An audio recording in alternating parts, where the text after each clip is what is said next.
மக்களை வணக்கம். மீண்டும் சந்திப்பில் மிக்க மகிழ்ச்சி. நம்முடைய ஆளும் கட்சி இப்போதைக்கு அவங்க இல்லை, முடிஞ்சிச்சு. எலெக்ஷன் வர வரைக்கும் இப்போ யாருமே ஆட்சி இல்லை. இது கிட்டத்தட்ட ஒரு நம்ம கவர்னர் ஆட்சி கூட சொல்லலாம். இப்போ அவர் தான் சீஃப் மினிஸ்டர், ஸ்டாலின் தான் சீஃப் மினிஸ்டர். பட் எந்த திட்டங்களை அறிவிக்க முடியாது, எந்த ஒரு திறப்பு விழா இதை பண்ணுவோம், அதை பண்ணி எதுவுமே அவங்க பண்ண முடியாது.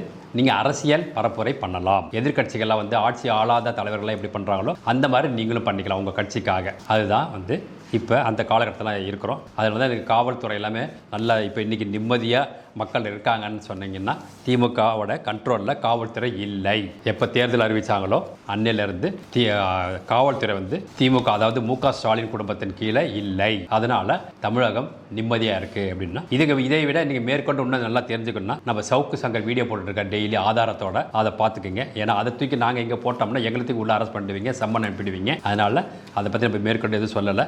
இப்போ நம்ம பொதுமக்களுக்கு எப்படி அவதி பண்ணுறாங்க என்னன்னு சொல்கிறத பற்றி பார்ப்போம். கடந்த 23 நாளில், அதாவது இந்த தேர்தல் ஆணையத்துக்கு வரத்துக்கு முன்னாடி 23 நாளில் 50 செக்ஸுவல் ஹராஸ்மெண்ட், பெண்களுக்கு பாலியல் சீண்டல், பாலியல் துன்புறுத்தல், பலாத்காரம் எல்லாமே 50 கேஸு பதிவாயிருக்கு. ஜஸ்ட் இன்ன 23 டேஸ்.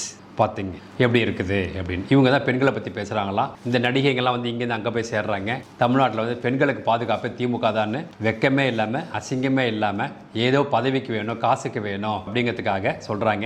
அவங்க கொஞ்சம் சிந்திச்சு பார்த்தாங்கன்னா தெரியும். ஏன்னா நீ பார்த்தீங்க நடிகைகள் எல்லாமே இந்த தமிழ்நாட்டிலேருந்து இல்லை, வெளிநாடு மாநிலத்தை வரதுனால இந்த தமிழ்நாடு பாரம்பரியம் அவங்களுக்கு தெரியாது. இங்கே வேலு நாச்சியாரை பற்றி தெரியாது, அஞ்சலி அம்மாவை பற்றி தெரியாது, குயிலியை பற்றியெல்லாம் அவங்களுக்கு தெரியாது. அதெல்லாம் வரலாறுலாம் படித்தாங்கன்னா எப்படிப்பட்ட வீர பெண்மணி எப்படி ஆண்டிருக்காங்க, நாட்டில் ஜான்சி ராணி நம்ம சொல்லுவோம் இல்லையா, அந்த மாதிரி இங்கெல்லாம் இருந்திருக்காங்க. இவ்வளோ வீரமாக இருந்தது. அப்போல்லாம் இந்த பெண்களுக்கெல்லாம் பயம் கிடையாது. அந்த மாதிரி இருந்த நாட்டை ஆண்டு இன்னைக்கு திமுக இந்த நிலைமைக்கு கொண்டாந்து வச்சிருச்சு. அப்படின்னா நம்ம பல பதிவில் சொல்லியிருக்கோம், எந்த பெண்களும் 11 மணிக்கு மேலே இது எத்தியோப்பியா மாதிரியும் நைஜீரியா மாதிரியும் ஒரு நிலைமைக்கு இங்கே வந்திருக்கு தமிழ்நாடு. பார்த்தீங்கன்னா இது பயங்கர கூட. 11 மணிக்கு மேலே, ஈவன் 10 மணிக்கு மேலேயே ஒரு பெண்ணு தான துணை இல்லாமல் தனியாக போக முடியாது. நம்ம சொல்லிட்டு தான் இருக்கோம். இதை எத்தனை பெண்கள் கேட்டுக்கிறாங்கன்னு தெரியல. எத்தனை சின்ன பொண்ணுங்களும் இன்னமும் அப்பா தான் வேணும் அப்படின்ட்டு கேட்டுட்ருக்காங்க. நாடகம் அப்பா தான் வேணும்னு கேட்டுட்ருக்காங்க.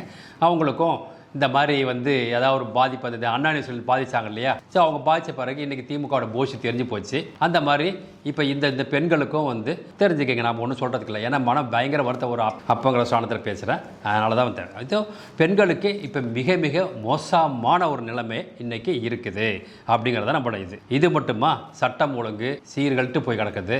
இதை சரி பண்ணுறதுக்கு வரும் ஆட்சி வேறு ஆட்சி வந்தால் சரி பண்ணுறதுக்கு எப்படி 1 வருஷம் ஆகிடும்.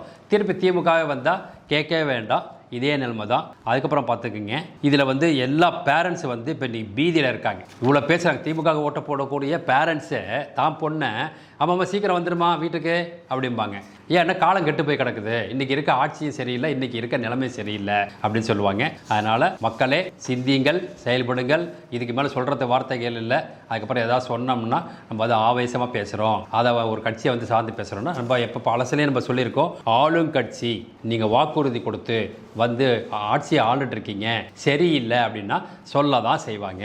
சொன்னத்துக்கு உள்ளே போடுவீங்க அப்படின்னா நம்ம என்ன பண்ணுறதுன்னு தெரியல. இது ஒரு மாநிலமாக சுதந்திர மாநிலமாக என்னன்னு தெரியல. அதனால் மக்கள் இந்த மக்கள் ஆட்சிங்கிறத மறந்துடாதீங்க. உங்கள் கையில் தான் இருக்குது. ஓட்டு போட்டு ஒரு நல்ல ஆட்சியை கொண்டு வரணும் அப்படிங்கிறது நம்மளோட தாழ்மையான வேண்டுகோள். ஜெய்ஹிந்த்.